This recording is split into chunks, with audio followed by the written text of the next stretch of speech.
Welcome to మన health. Season బట్టి viral fevers వస్తూ ఉంటాయి. వైరల్ ఫీవర్స్ పెద్దగా పట్టించుకోనక్కర్లేదని భావిస్తూ ఉంటాం. వచ్చి అవే వెళ్లిపోతాయి అనుకుంటాం. కానీ వైరల్ ఫీవర్స్ పిల్లలకు రావడం మాత్రం సీరియస్ గా పరిగణించాలి. పిల్లలకు వైరల్ ఫీవర్స్ ఎక్కువగా అటాక్ అవుతూ ఉంటాయి. ఎందుకంటే పిల్లల్లో రోగనిరోధక శక్తి చాలా తక్కువగా ఉంటుంది. అందువలన వైరల్ ఫీవర్స్ అనేవి చాలా స్పీడ్ గా అటాక్ అవుతుంది.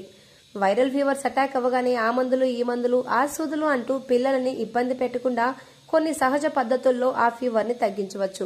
ఆ సహజ పద్ధతుల వల్ల వైరల్ ఫీవర్ తగ్గడంతో పాటు దానివల్ల వచ్చే సైడ్ ఎఫెక్ట్స్ కూడా తగ్గి పిల్లాడిని ఏమాత్రం ఇబ్బంది పెట్టవు.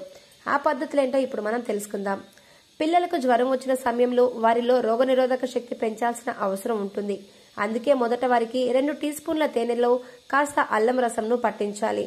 దాంతో వారిలో రోగనిరోధక శక్తి పెరుగుతుంది. వేడి నీళ్లలో దాల్చిన చెక్క వేయించి ఆ నీటిని తాగించడం వల్ల కూడా రోగనిరోధక శక్తి పెరుగుతుంది. 2 స్పూన్ల ఆవ నూనె తీసుకుని దాంట్లో 2 వెల్లుల్లి రెబ్బలు బాగా దంచి ఆ మిశ్రమాన్ని పాదాలకు పట్టించి బాగా మర్దన చేయాలి. దాంతో జ్వరం చాలా వరకు నయమయ్యే అవకాశం ఉంటుంది. తులసి ఆకు మంచి యాంటీబయాటిక్ గా పనిచేస్తుంది. శరీర రోగ నిరోధక శక్తిని పెంచడంతో పాటు వైరల్ ఫీవర్ ను పోగొడుతుంది. తులసి ఆకును లీటర్ నీటిలో వేసి బాగా మరిగించి ఆ నీటిని తాగించడం వల్ల సత్వరం ఉపశమనం కలుగుతుంది.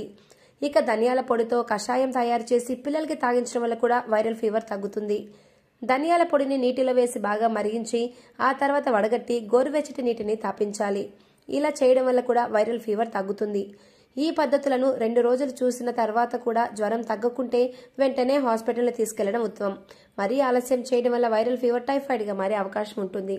ఈ వీడియో మీకు నచ్చితే లైక్ చేయండి, సబ్స్క్రైబ్ చేయండి. Thanks for watching.